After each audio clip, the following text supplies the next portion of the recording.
Paul, I just want to shift the conversation to something that may be on the minds of some of the listeners, which is in this era of immediacy and quick results and return on investment and impact, there's a challenge to convincing people to invest in conversation, which may yield the results you're talking about quickly, but they may not. They may take time because you're, at heart, you're investing in people's relationships and in the opportunity for trust to begin to build. And so you have a lot of confidence about it, much more confidence than I have. And I've always had trouble making a convincing case to funders and policymakers and decision makers to invest in the kind of engagement that you're talking about.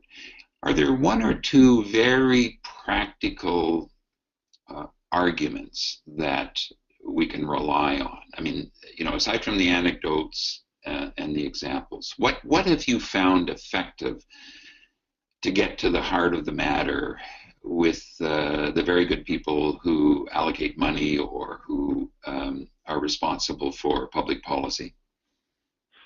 Well, Al, we raise a lot of money for our work, and now that funders have seen the results that we create using these methods, we never have them ask that question any longer. They know. And the first principle for us is sometimes you have to go slow in order to go fast. And that's one of the habits that Peter Senge talks about in the fifth discipline. Sometimes you have to go slow to go fast. And what that means is that you can, if you don't bring everyone onto the same page, you can get to your destination, but nobody got there with you. And so you still got to go back anyway and get everybody to come there, right? Just because you have a great idea, it doesn't mean it's going to get implemented. And so I can give you all the good ideas on paper that you want as a funder. The reality is, and the real question you should be asking me, is the system that we're about to change here, are they on side? And what kind of work are you going to do to bring them on side? And that's where you can talk about, having a clear engagement strategy.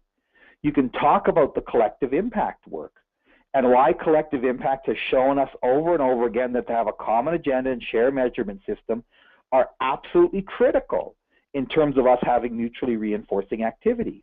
And mutually reinforcing activities is just an advanced way of talking about collaboration. You can't get anything done today unless you collaborate. It's just, it is the modern way, and it's the modern way for a whole bunch of reasons, is because we don't just want to service people. We want to enable a positive change in their lives, and we want to enable a positive change in the community so that change in an individual's lives is sustainable. And in order to do that, we have to work together across many disciplines in order for that to occur.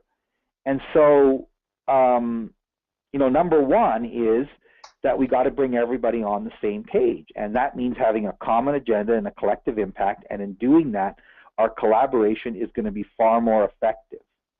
Now, there are two other things that are going to be required if we want to really take this seriously, is that we need to have a continuous communication system.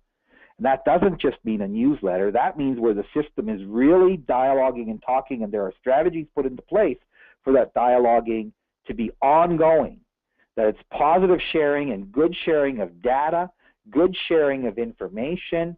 A lot of systems have, just done once they've got a common agenda, their continuous communication is they've got shared intake processes, which is the ultimate for me in designing a system for continuous communication, because everyone has access to the same information. I've been learning a lot lately about radical openness, which I think is a really interesting management philosophy around continuous communication, and then the role of a backbone organization that helps the collaboration to be more effective. So collective impact is very popular amongst funders, and they're beginning to understand the role of engagement and dialogue. So we're not just talking about dialogue, Al, when we're talking about this convening. It is setting the table, and it often looks like dialogue. But if you read the book that I wrote on this called Community Conversations, we begin to understand that conversing there are 4 chapters: converse, engage, collaborate, and then casting a vision. So we understand dialogue in the context of people being engaged, working better together, and working together in a strategic way, and collectively casting a vision for the future.